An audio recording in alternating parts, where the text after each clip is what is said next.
What was that? I like that. You're getting into it. Yo, I guess good evening. Jordan, it's afternoon. Matt, it's early evening. Here it's 7:20. Welcome to the Stochastic.com NFL Live Before Lock. You know, it's funny. It's always weird when you do a strategy show and a live before lock for the same slate with the same person, right? It can be a little bit redundant. Unless Christian McCaffrey gets ruled out an hour and a half before lock. And then all bets are off. And that's what we've got going on tonight.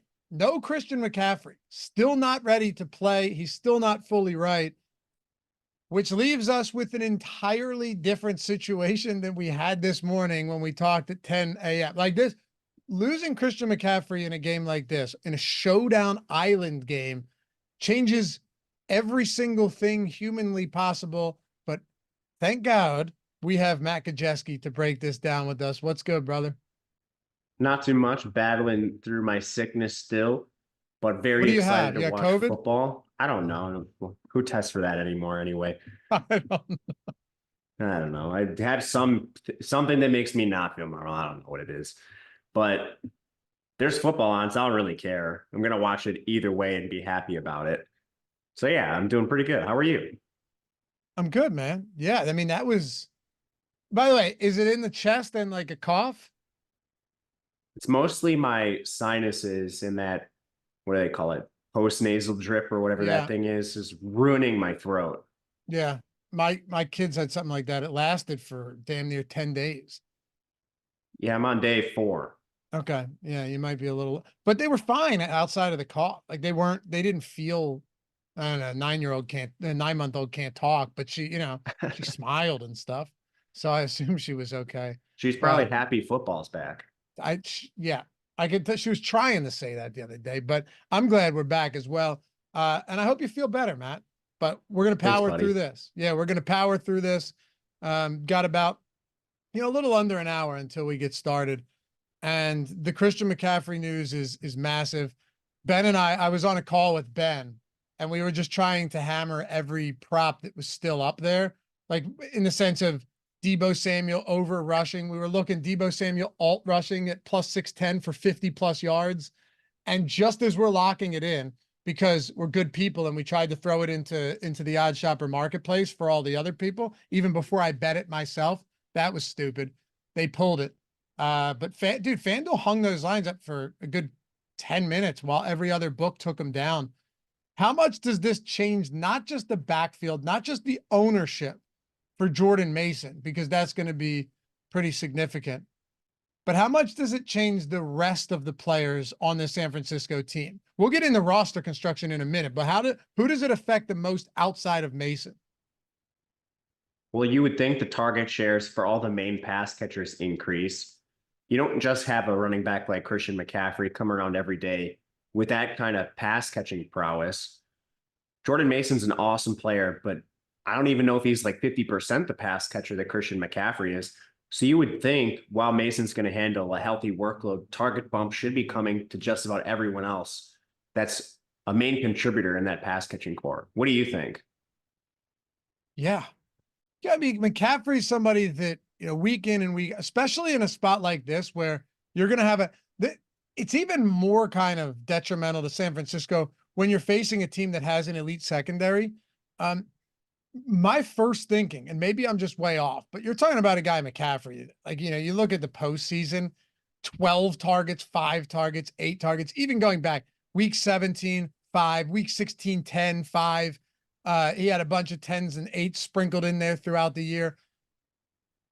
Does Deebo Samuel benefit the most in a game like this? That's what I keep coming back to. Deebo Samuel on the ground, Deebo Samuel just trying to get him the ball out early and let him do what he does after the catch.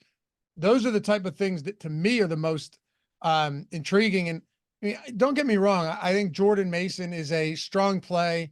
Apparently had a nice camp. You're not paying a massive premium for him. On DraftKings, he's 45 in the captain, 3,000 in the flex. But I will be honest, I was a little bit surprised to see that he had a rushing prop of 58.5. Do you think it's light or do you think it's too high? I think it's kind of high in this matchup. Yeah, it's a very, very difficult matchup. What I come down to is I just don't, the workload's going to be good, but how good is it? Debo can handle some work. Yep. Obviously, Jordan Mason's not the only running back that's active tonight. We'll get into that. But yeah, I mean, there's a lot of volatility here. It is pretty high. Yeah, maybe I'm reading it wrong. It's just I've seen this situation many times where whether it was Matt Breida or it was Elijah Mitchell or it was who was the other guy? Man, who was the guy? Trey Sermon. I'll never forget that game. I bet you remember it. McCaffrey was out. This was a couple seasons ago. Maybe it was even last 2 seasons. No, whenever Sermon was on that, and it might have not even been McCaffrey, but it was the starter was out, and everyone played Trey Sermon, and he ended up getting like 2 carries in the game. So I don't think that'll be the case with Mason at all. But I'm not just assuming they work him into a McCaffrey like role tonight either. They have other weapons and they have some of the best like gadget players in football in Debo anyway. For sure. I'm completely there with you. I also don't know, like, will they use Patrick Taylor? Will they use Garendo? What is this game like playing to the spread, or does it get out of hand? There's a lot of factors here that are going to influence this. Not to mention, like, Jordan Mason is, I believe he's a 7th-round pick. Like, there's not very much behind him. At times, Kyle Shanahan has latched onto these players, but I don't know, man. A lot of volatility with Jordan Mason. But this is just for like prop betting and raw projection for DFS at his price is just stone cold lock. That is true. Yeah. The props and what we're doing with him in DFS are completely independent of each other at this point. For sure. You know? I just wanted to get that out there so people didn't get confused and think I'm trying to talk him out of playing Jordan Mason in DFS. Yeah. Put him in your lineup before you put anyone else in. Right. Yeah. Or don't play. Yeah. Laffy said he likes the under on Jordan Mason rushing yards. Yeah. That's why I faded him. Yep. I get that. How about Mason in the captain spot? Sure. You're going to be able to jam every stud, basically. I actually think he works better in the captain spot for a game like this because it's not a particularly high total. It's 2 really good defenses. So a potential, 10-11 from Mason and jam studs might just be enough. You might not need a blow up game from him. If you put Mason in your captain spot, your lineup looks unbelievable. Yeah. Unbelievable. You get every stud, one of the elite quarterbacks, and you only have to go to the mid-range once. And then you're ending up with like last man in Kittle or Mike Williams. It's like unbelievable the lineups you're making. They're all going to be duped, but every lineup is going to be duped today unless you sacrifice so much projection that you are donating and basically paying the rake. Pretty much is the case. Yeah, I'm really happy I did not enter before this happened. So now I'm going to play one lineup. So you like this slate less as a result? For sure. Everything you play is going to be duped. Or if you don't play Jordan Mason, you're just like leaving so much value on the table, you might as well not play. Donate your money to charity. You can write it off. You can't write off your DFS donations. I don't know. I think you might be overreacting to how many dupes we're going to see in a spot like this. Perhaps. I have been known to do that. Well, no, what I mean is your height, the hyperbole aside, what if the play is just, hey, it ends up being a really low scoring game and you don't need Mason, but the kickers, or the defenses end up being the cheap options that you were looking for. Like, a 14, 15-point game from the defense wouldn't shock me at all. Hell, a double-digit scoring game from one of these kickers wouldn't surprise me at all. These are 2 teams that have great defenses, but also quality enough pieces on offense where you still move the ball downfield. Maybe you stall out a bunch and you see a bunch of opportunities to kick. I don't know. I'm going to run the Sims will be updated in a few minutes.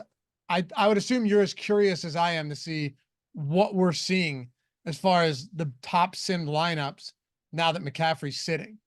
And by the way, we can see the dupes on those too. For sure. And man, it's like really tricky to predict, but you're definitely running into significantly more duplication I'm definitely being hyperbolic. There's ways you can build intelligently, like just don't play the straight optimals or the chalkiest builds with these players. But yeah, man, navigating the duplication when you have a free square is much more challenging than a normal slate. Yeah. So you don't think it's viable to fade Mason? No, Really? no. Uh, I'm playing one lineup, so I'm playing 100% of him. But if I was playing 150, I would play 150 lineups with him. What I would choose is like how much captain do you want versus other stuff. That's a place you could maybe get some unique stuff, but I don't think he's as much of a lock tonight. so he's projected. We have him projected at nearly 15 points at 3K. Well, that's insane. Yeah, that's a lot. I get that. Well, I mean, so you have to find a pretty significant hole in this workload if you're going to fade him. And I think the real answer, if you do that, is Debo has to carry the ball. Well, Debo, it's okay. So if I'm fading Mason, I think I would be prioritizing Debo at the captain spot. You absolutely have to, because I do Yeah. not think you could. First of all, I don't think Isaac Guerrero, I would put over under offensive snaps at 0.5 for him. He was drafted to be like a kick returner. And when he wasn't hurt in camp, the reports were not great. Patrick Taylor's a practice squad guy bouncing around the NFL. I don't know, man. Like, I don't think either of those guys are real significant competition. The real competition is Debo. And I agree with your approach. I'm not worried about Mason on the ground. I think he gets those looks just through and through. But what does it look? What does Mason look like in the passing game? Because it is such a difficult spot against this Jets defensive line that I also think it's entirely possible that Mason needs to get. Clearly not McCaffrey level work. He's dirt cheap. And I also don't think he'll be in a full out McCaffrey role, but I do think he's going to have a sizable role. Like you said, Guerrero, they don't really have anybody. They don't have anyone significant. Like think about this. If this were Mitchell and Mason on the roster together, this would look nowhere as good for either of them. Not even close. Definitely not. But unfortunately for us, Mitchell back to his good old home on injured reserve. So now we have to make a harder decision. By the way, guys, if you'd be so kind, hit that thumbs up, subscribe to the channel. It goes a long way for us. These fucking bots, these bots and this looks, first of all, it looks horrible. Looks terrible. And they put 14 of them in at the same time. Whatever. Anyway, hit that thumbs up, subscribe to the channel. We got 2,300 people watching with us, still a long ways to go. And don't forget, this is Matt, did you know? This is the last opportunity, the last night to take advantage of the $1 promo. All of our tools tonight for this NFL show, you're going to need them. All of the tools tonight for $1. I did know it's the last night. I was going to say the exact same thing as you. If there's ever a night you needed the tools, it's tonight. These dupes are going to be really important. That'll tell you exactly how much we're predicting. It's a soft science, but it's definitely better than trying to do it in your head. Yeah. Well, you're going to need it. And the link is in the description. The link is in the chat. If you have yet to take advantage, you're talking single lineup sim, which is amazing. You get instant feedback on all of your hand-built lineups. They're simmed against the field there. It's just it's the best tool we've ever made, hands down. And it's made for guys like you and me and all of us. And Ben, as he says all the time, the actual sim as well.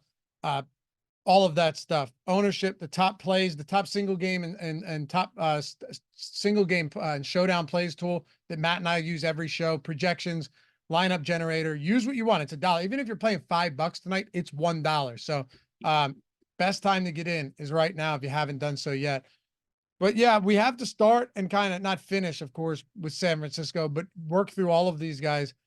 If you had to say your favorite play outside of Mason, because as much as I'm playing devil's advocate here, in the sense of like, hey, well, if you wanted to fade Mason, there are ways to do it. It might feel horrible, but if he runs into the line 15 times and only has 3 for 12 receiving, you know, and doesn't get in the end zone, you could look good. We agree. Deebo Samuel is kind of the one guy that has to be a focal point. How about the rest of these guys behind Mason and behind Deebo Samuel? Because, by the way, I like Deebo whether I'm playing Mason or not. I agree with you. Third, I would put Ayuk, and fourth would be Kittle, just sort of by default. I already would have ranked Deebo just a little bit ahead of Ayuk with the paths to victory with him. He has his normal target share. He gets a lot of screen game design, quick game work.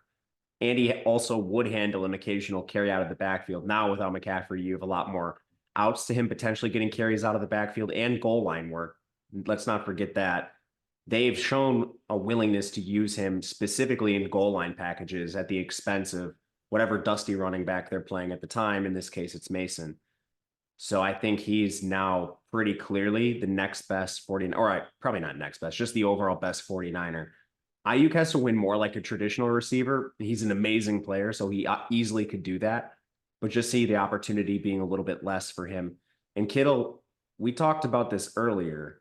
He's an amazing player as well, but you're facing a pretty fierce Jets pass rush.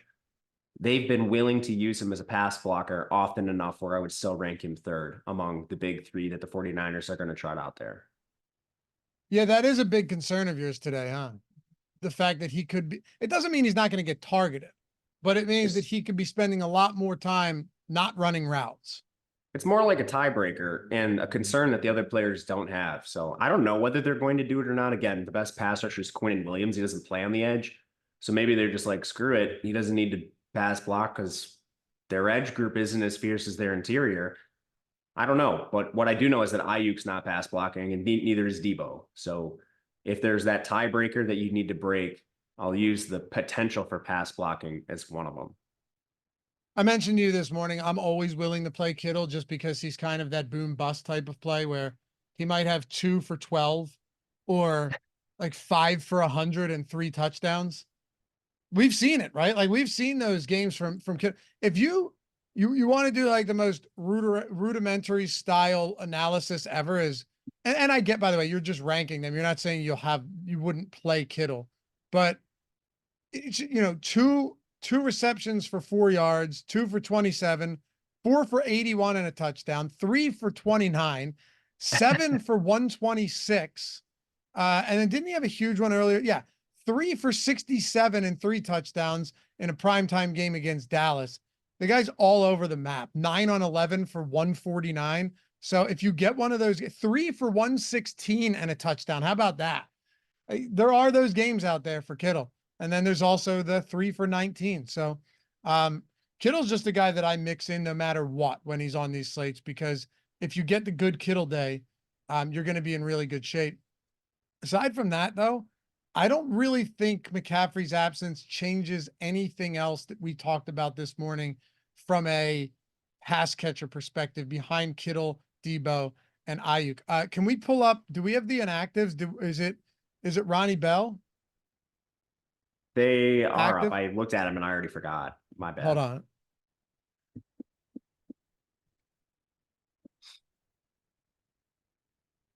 This McCaffrey thing really threw a wrench into the works. At least this gives us something to talk about, though. Ronnie Bell's active. He is active. Not? Okay. Yeah, he's active. So who isn't? It looks like they have all their receivers active. Well, that just makes it worse. Yeah. That makes it more They have difficult. every one of them active. They have 6 active receivers tonight. All right. Yeah, I mean, this is crazy. It's not helpful. And Juwan Jennings isn't super cheap either. Isn't he? What's he like? 4,000? Yeah. 4,000. Yeah, I mean, he's definitely priced as if he's playing a full-time wide receiver 3 role. And that's just not what the 49ers do. With the propensity to run these weird alternate formations, get use check in the game, 2 tight ends, sometimes 2 running backs, probably less likely today without McCaffrey. But yeah, Jennings at 4K, he's pretty dicey when he might play less than like Lazard, who's 2K cheaper on the other side. So what, we have Jennings, Bell, Cowing, and we have Chris Conley. Yep. Do you have any interest in any of them?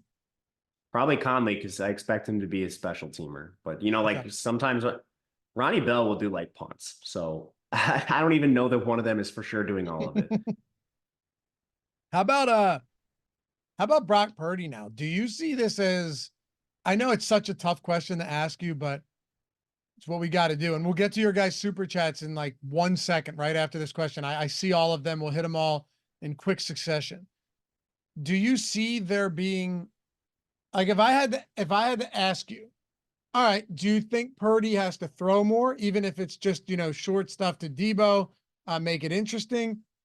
Or do you think they keep a similar game plan and Brock Purdy's pass volume looks the same and Mason just gets a lot of work rushing? I think I would project a slight uptick in pass volume for Brock Purdy, but he still doesn't give you anything on the ground. I was waiting to see where like this ownership would come in, and now it's a little bit volatile just because we're getting this news so late. So I'm sure we'll have multiple runs of this, and I'm just going to see where he comes in at the very end. From the last run, we had him negatively leveraged, or excuse me, just slightly positively leveraged, but like by 0.01%. And then on the other side, Aaron Rodgers was negatively leveraged. So I'm more likely to play Brock out of the two quarterbacks. And I think that largely just stems from team total more than anything else. I look at this and I think, you have a guy in Brock Purdy whose lack of mobility for the most part, once in a while you'll see him, but we don't consider him, a highly active quarterback when it comes to his legs. I think he's more active, but I also don't think it really helps him. He's a weird player, man, because I've been waiting for the regression for so long and it never came. But now he has like a bottom 3 matchup against the Jets defense. Maybe like I would say the Jets are surefire top 10 defense. And then where you want to rank them in there probably is just going to ebb and flow throughout the year, depending on like injuries and bounce a ball type plays. But he's got a really tough matchup today. So projecting him for that like crazy efficiency, I don't think is something you can just automatically assume with him, which was my initial hesitation. It's just before when we had McCaffrey, I was like, all right, well, I'm not fading McCaffrey. So you had one less roster or one less stud you could play. Now without McCaffrey, I think you're just naturally going to get more of him. And it's a much more difficult question. But it appears based on our tools in the most recent run, he is more likely to be underowned than Rodgers right now. Interesting. Yeah. I've expected regression too. Never came. It never came. I'll be interested to see what he does without McCaffrey in the backfield in, like you said, a bottom 3. I mean, it is a legitimate bottom 3 matchup. So we'll see. Super chats. Curtis Bynum, welcome to the team, brother. And Chris Williams, as always, thanks for gifting those memberships to the people here. Goody, what's up, bro? I haven't seen you in a while. Wonder if you guys think it's viable to filter by 2 dupes or less in Sims Max. All right. So what he's saying basically is, would you filter out lineups with more than 3 dupes if you're running a 10,000, a sim with 10,000? So that is mostly a risk question, whether you want to be like risk averse or risk tolerant. That's going to be really, really risk tolerant because what the Sims tell you, it basically will show you, okay, this is how many dupes the lineup has, but there's also a percent chance of winning for each lineup. Exactly. So at some point, if the percent chance of the lineup winning is so high, you might end up with like 15, 20 dupes, and it's still a good lineup you should play. We luckily have like the simulated ROI, which give you a very good indicator of whether it's a good lineup or not. But the second you start going to like no dupes in all your lineups, that means you're probably playing some really low owned, really low projected players, which makes your lineup set really volatile. If conversely, if you did a bunch of lineups that were all really duplicated, you probably have a higher floor, but a very low chance of taking down like a big prize. Right. I would try to blend it and just take the top projected ROI lineups. And then hopefully you have some that are low dupe, some that are maybe a little higher with a good chance of winning. Yeah, for sure. And I think to your point, though, that's already going to happen. Like if you're favoriting your top 20, 50, 150 lineups, you're going to get a lot of contrarian lineups in there. You're going to get, to what you're saying, it's already simming them. So like in these simulations, if the ROI is as high as it is, it's showing you the dupes, but it's saying it didn't matter in those sims. So Exactly. And yeah. before, when you had to do this by in your head, you're like, man, I don't know if it's a good lineup or not. But now the tools are really easy. You can just glance over to your left and you'll see.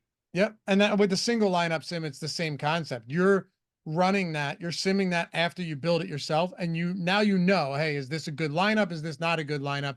And then you can keep it or keep building. But Riley Cooper with a super chat. Is it crazy to leave 3,800 on the table, Matt?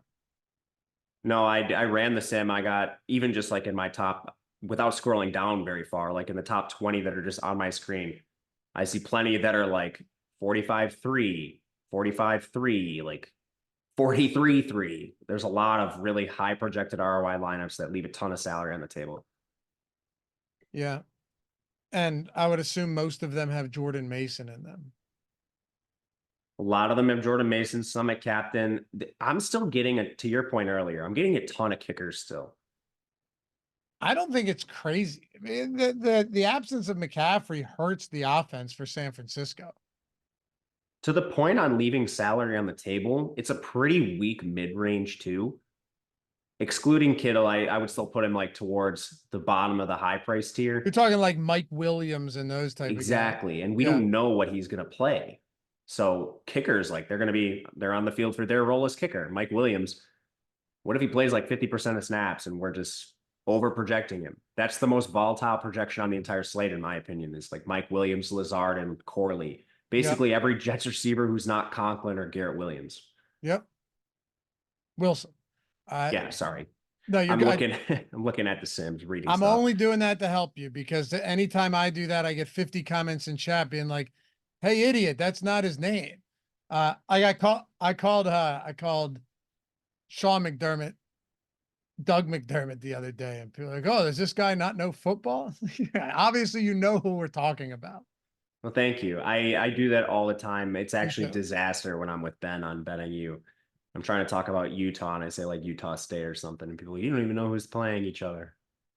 Your ability to compartmentalize with college is out of control. Nobody should criticize you for that. Shamar asked, and thanks for the super chat for all of you guys. Debo and Mason or Ayuk and Mason? I mean, that's kind of asked and answered. I think both of us do really like Debo in this spot and still Mason as well. And when we said when we were saying like if you fade Mason, you have to prioritize Debo. These guys can 100% coexist, obviously. So yeah, Debo and Mason for me, Matt. I agree. All right. I suppose it's time we talk about the Jets now. It's time we talk about the Jets. Breece Hall. Take a guess at Braylon Allen's rushing yards prop. 16.5. 11.5. Oh, I think that's fair. I mean, how much do you think he's going to play? I don't know. I bet the under.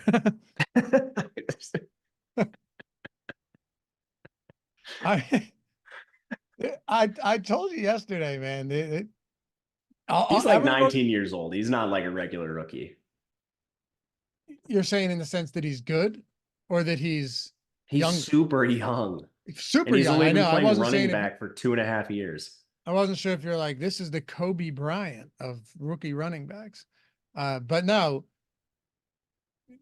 only these guys a lot of times in week one don't get a ton of work. And I wouldn't be shocked if Breece Hall, it's a big game for the Jets, man. Like Rodgers fine. I wouldn't be surprised if Breece Hall plays 90% of snaps in this game. I truly wouldn't. If they want to win, they should do that. Yeah. Seriously, would you be that surprised if Breece Hall is just on the field all of the time? He's you know, 1 and 1A with Garrett Wilson as the best player on the offense and a great pass catcher. For sure. Unless he has a long run, needs to be spelled, or is dinged up for a play or something, he should not come off the field. He's so valuable to the offense. He really is. And we'll see. I will say this much though. I'm not getting to Braylon Allen. As Ben would say, that's the ultimate mega mind genius play, is just going Yeah, like Braylon Allen, Braylon Allen over Jordan Mason, but that's not a good idea. I would only do that in the Millie Maker, where we saw yesterday some gentleman with a lot more balls than me play Alec Pierce over Yoshibas, among some other very contrarian plays, but he's $1 million richer, and I lost however much I put in the Miller. Come on, man. Don't just you can't sugarcoat it. He had a he had two unstacked Saints players. I forgot who was in the lineup. I'm not saying it was a good lineup. I'm saying he had balls to play it. Oh, I don't think he had balls. I just think he didn't know. Well, he is $1 million. Matt, I understand that. So people scratch lottery tickets and win the Powerball. You're not patting them on the back now, are you? No. Look, what I'm saying is you can't tell me. Look, listen, I don't know the guy. That's amazing. You just throw a lineup in there. I have 100%. No, like I think it's great. I wouldn't have won it anyway, right? But he played one lineup in the $5, and you're sitting here trying to tell me that it's a ballsy lineup. The two unstacked Saints players, man, I can't do it. But also, I think it was Rashid Shaheed and Juwan Johnson. It wasn't even like Olave or Kamara. Oh man, it's so funny. Was, Okay, I'm gonna compose myself. I'm like almost crying. It's hilarious. Okay, I know we're on a live before live. I have to find the lineup. I'm sorry. I have to find it. Okay, Oh, here man. it is. Okay, ready? Look at this beauty. Josh Allen, by the way, Matt, he has $1 million. Josh Allen, Devon Achane, Joe Mixon, Josh Reynolds against Seattle, Tyreek Hill, Alec Pierce, Juwan Johnson, Rashid Shaheed, Vikings defense. He had he had three guys, three skill players under 1% owned. This is a dummy lineup. He had two unstacked Saints. Yeah. And neither of them were Olave. I'm sure you think it was just straight game theory that he had one of the 1 p.m. Saints guys in the flex spot too, right? Dude, he's outsmarting the field. Yeah, it's crazy. Crazy, but Oh, I mean, man. I need to just do that. I think I'm going to do that on a $5 Millie one. I'm serious. Just like essentially just click. Even to one lineup, just click. It'd be fun to see who you end up with. I'm sorry for derailing us. I didn't mean to do that. This was a Jordan Mason parallel, and it got off the rails. Well, you had to give the guys flowers. I get it. I get it. All right. That's a crazy lineup. It's so crazy. Which, by the way, I think Rashid Shaheed was a good player, just not stacked with Juwan Johnson without Derek Carr. That's the wild part. Comment God, thanks for the super chat. Who do you like at captain in the $15 single entry? Oh, we love that contest, Matt. Who do you like at captain there? I'll say this. It's a pretty decent size single entry contest, but it's also 10% to first. I think I would go Debo, someone highly projected, not the chalkiest captains. If I were just to rank my captains, not considering field size, I think I would still go Brees, then Garrett Wilson, then Debo.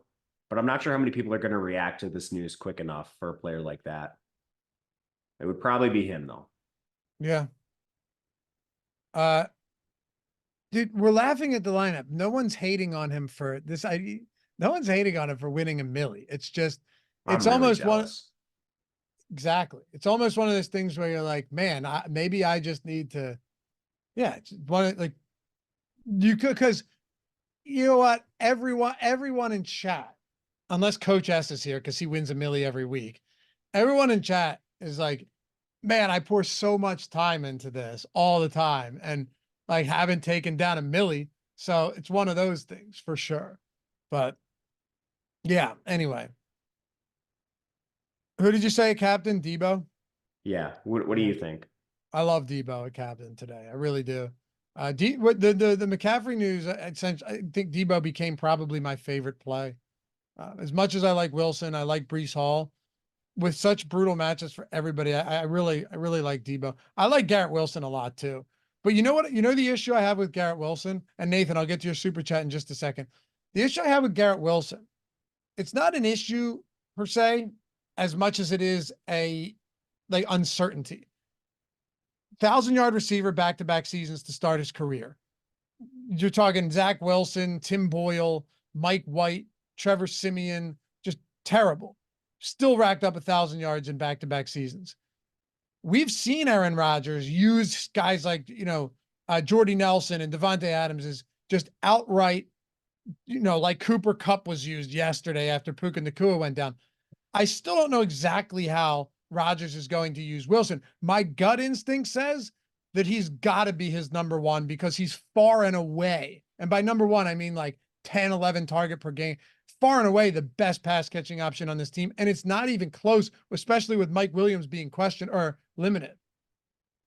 I agree with you. I just don't know if there's enough talent to really have anyone else even be considered the number one. Right. So the volume, he had a 30% target share last year. I would set that as the over underline, like spot on, right on the dot again. Would you really? Yeah. So if you're setting 30 for target share, over under for Garrett Wilson, but now he has Aaron Rodgers and a fully revamped offensive line, Morgan Moses, Tyron Smith, Elijah Vera Tucker's back, then you have to be projecting him for a stellar season as well. Yeah, the only thing that's different season long versus right now is Mike Williams presumably gets healthier. So I don't know, maybe we're talking like 28% down the line instead of 30, but we're splitting hairs. So how much do you like him tonight then? A ton. He's my second favorite captain, second favorite player on the slate. Same. Nathan Perkins, Hall and Rodgers as the only two Jets, does that make sense? I'll be honest, I've done weird stuff like that, and Hall is a great pass catching back. I don't know how much I love it for this particular matchup. I would rather just have Hall and a pass catcher than Hall and Rodgers. I guess, Matt, my trouble is I don't know how, unless you think Rodgers spreads the ball out a ton and also throws a touchdown to Hall, it's hard for me to see how Rodgers gets there with the correlation along with Hall. I think it would just have to come down to Garrett Wilson fails, and then there's a decent offensive output from the Jets. Because you can play like 5 studs in this slate, no problem. So maybe you get like the 3 highest 49ers scores, and then you just need like the 1 or 2 highest Jets, and it's Rodgers and Brees. Yeah, but does Rodgers get there if Wilson doesn't as a statuesque quarterback in a really tough matchup? Maybe I'm overthinking it. I don't know, man. Well, I don't know. Mike Williams probably has to play well then. I don't know. It would be hard though. You're right. Like the outcomes I think are very narrow for that to happen. And they were very specific and unlikely outcomes. Yeah, for sure. I don't love it, but if I'm going Rodgers, it's probably like, all right. So if I'm looking at Rodgers here, you're talking, and for what it's worth, I think you can stack Rodgers with Hall. I think I would just want maybe a Lazard in there too, Matt, or even a Mike Williams if you want to get weird. Because I still think Rodgers getting there means that, or even a Ty Conklin, like one of those guys has to catch a touchdown or 2. Somebody has to be the main recipient. Could Rodgers get there if Wilson fails and he spreads it around to everybody else and none of those guys are optimal? Maybe, but it seems highly unlikely. I would want to add an additional piece in there with Rodgers and Hall. Yeah, the only thing that I think, well, I guess not the only thing, but one of the main factors with that is a lot of his pass catchers that aren't Wilson are cheap. So the second they start scoring touchdowns, they're more likely to be optimal with their very low price points. Yeah, great point. Almost all of them, right? Outside of Williams, whether it's, and he's like what, 6.7. He's not expensive. Yeah, I think 6.7, 6.6, something like that. He's not crazy expensive. Yeah, you're talking about Alan Lazard, who you and I agree definitely a misprice. Ownership probably coming down now with the McCaffrey news. Xavier Gibson stands out to me as just a total boom or bust option, like a 0 or maybe 13 guy. You know, do we get a punt or we get a kick return with this new dynamic kickoff where we've seen a lot more run backs? Do we get a kick return from him that he takes to the house? Is he out there? You know, is he used as a wide receiver 3 at times? I think he is. I don't even know if Malachi Corley is active, but my guess is Gibson is still above him on the depth chart, even as kind of a gadget guy. Yeah, I wouldn't be surprised at all by that. Especially with Rodgers, man. Like, how many times have we seen over the years Rodgers just not trusting these young players, needing to actually develop a rapport with them? It's why a guy like Alan Lazard still has a job, shockingly enough. Like, Alan Lazard probably would be like a wide receiver 4 in the UFL if it weren't for his connection with Aaron Rodgers. You think so? Yeah, I mean, they brought him over because Rodgers wanted him. I mean, how many times has this happened? Like, could Randall Cobb even like carry out the water for half the teams he played on after his prime? No. I mean, I'm not trying to be super mean, but for real though, like Alan Lazard, Randall Cobb, these guys that have just been like, who is the guy? Like Jeff Janis. I mean, okay, you get the point. I do. And Rodgers brought Cobb over with him too. Imagine their disbelief with 4 snaps into the season. They came over to New York and were like, oh, we got Zach for the rest of the season. Rough. How would you prioritize the non-Garrett Wilson pass catchers? Because Conklin doesn't look all that bad, honestly. I think he's number 2 for safety. Yeah. We know he's going to play at least a certain amount of snaps. I would say Mike Williams, but the fact that it's week 1 coming off the ACL, that just adds a little bit of concern to me. Like, does he play 50% of the snaps or does he play 75? That's a question I have. But I would say it's close between the two. Mike Williams certainly more talented. Conklin probably just the more secure role. We still got 2,500 people with us and about 13 minutes to lock. I know many of you have done it already. I've seen them scattered all across the leaderboard. Not me, unfortunately, but I've seen them up there. If you're not rocking the Stochastic avatar, stochastic.com/HOF, baby. Look at those. They're beautiful. We used to just have 1. Now we have 6. Download it and then use it wherever it is you play. DraftKings, FanDuel, Yahoo, Owners Bikes, doesn't matter. Finish top 3 in a field of 5,000 or more. That's it. It could be a $100 entry. It could be a 10-cent entry. It doesn't matter how much you win, as long as it's top 3 in a field of 5,000 or more, and you're not chopping with more than 3 or with 3 or more people. That's it. And now you can win. If you weren't here until football season, you took basketball and baseball off, and you're like, oh, it's good to be back. Well, it's good to be back even more now because you used to be only able to win once in a calendar year. Now 3 times. And each one, the value of these $200 value, Sims, NFL or any sport you want for your first win. Second one is NFL Sims or whatever sport you want for the entirety of the month again, plus another week. So if you've got it in October or November, you could grab basketball and have NFL just because you rock the avatar. 3 months, $550, Sims all access, every single tool, every piece of data for every sport, no matter what, everything on the site. And of course, the famed Ring of Honor. We've been sending these out left and right. If you win 20K or more, you get the Ring of Honor commemorating your win, spinning display case, the Hall of Fame ring with your name on it, and then underneath on the plaque on the case itself, your win amount, what contest you want. It's awesome. They're really cool. I actually have one over here, but I don't feel like getting up. Anyway, check them out. Check it out. Just rock it, and we'll see you. We'll see you at the top of the leaderboards. See that? Look, non-efficient. And you guys all over the leaderboards in DFS. Maybe I should check it out. Anyways, but yeah, absolutely. I mean, it's $1 all tonight. Every single tool, it's $1. All the links to everything are in the description. You guys already know. Where else do we go to, Matt? I mean, we could talk about kickers and defenses and stuff, and I actually think both of them are good.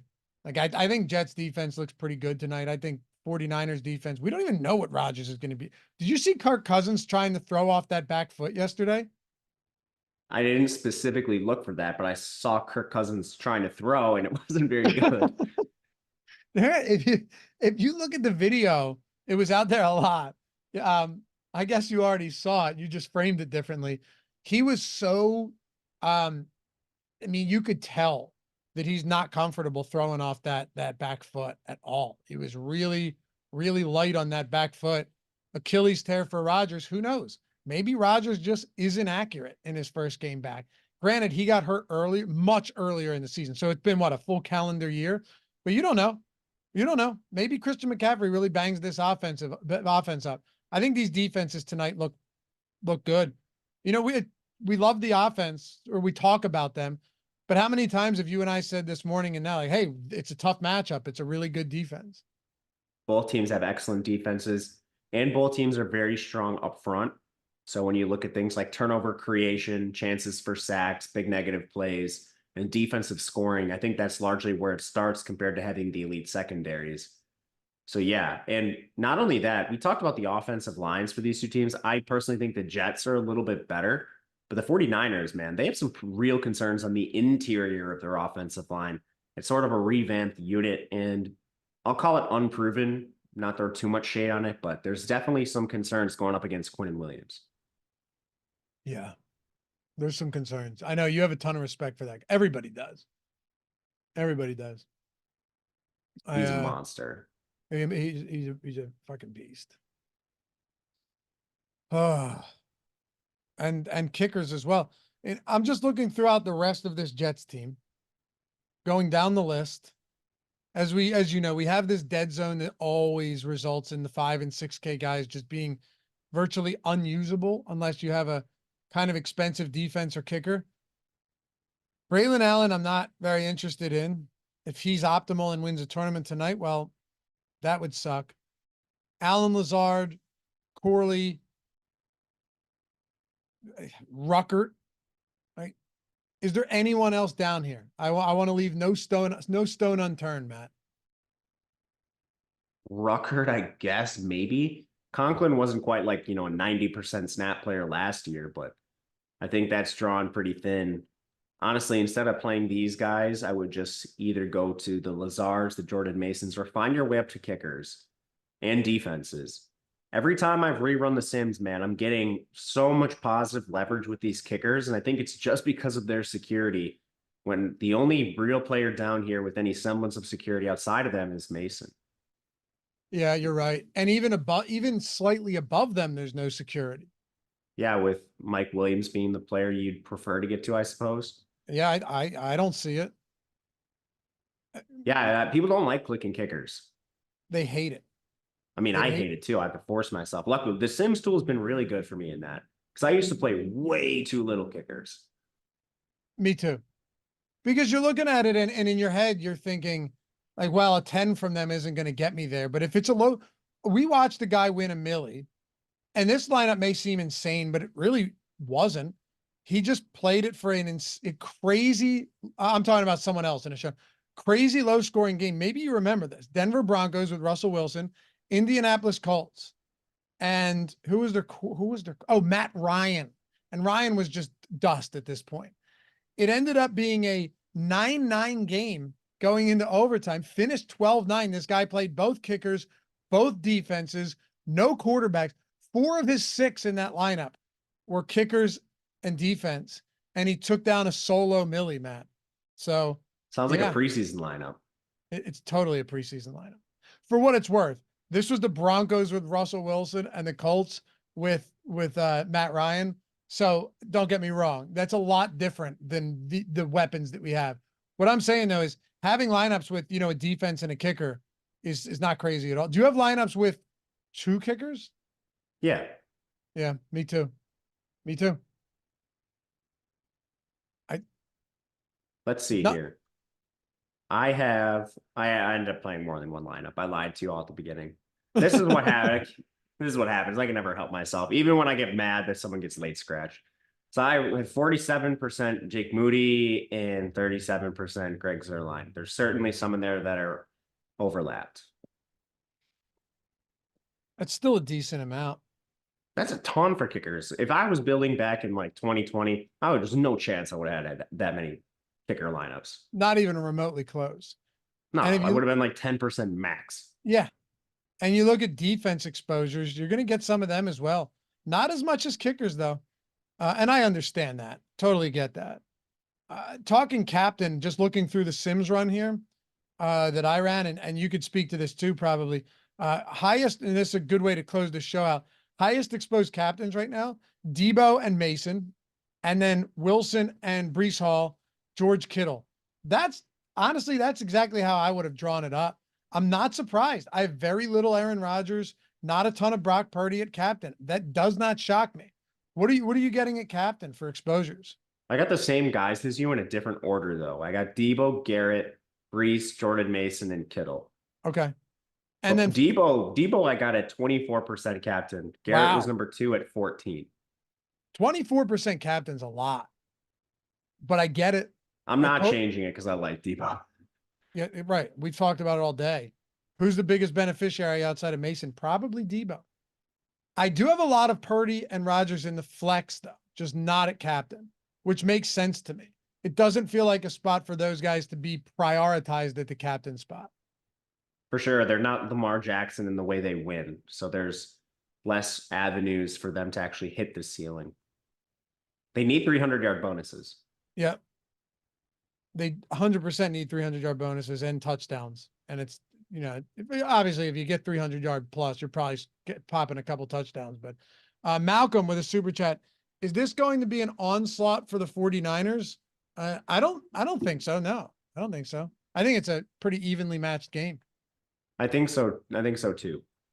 If it happens, I think it's on some weird, funky stuff. Yeah. Like a turnover or some sort of mishap, like a pass rush gets home and Rodgers or Purdy makes a bad decision. And then that's how it could get like 2 scores like away from the spread or something like that. But I think these teams are very evenly matched and the spread indicates that. Nathan Perkins asked, how about Debo captain and Mason, so flex, and then 4 Jets? No problem, with that. Not at all. Yeah. Any more here? All these fucking bots. It's hard to tell. I think that's it. I think we hit them. Check one more time before we go. Yeah, that's it. Matt, final thoughts before we go. And there's still 2,000 people here. We're 121 away from 500 likes. If you could be so kind, take a single second, get us to 500 before we get out of it. Bring you good luck tonight. That's what they tell me. Any final thoughts? Thank you guys all for coming and hanging out with us this morning and this evening. It's a pleasure to be able to do this in front of you all, and you all chose to be here. So just want to thank you very much, and let's enjoy the game. We got a great one. Then we'll be back giving you all the week 2 content. Hell yeah, baby. Follow Matt at Matt _Gajewski on Twitter, me at Lafayette _D. And we will see you back here for the next one. Enjoy the game, everybody. Peace.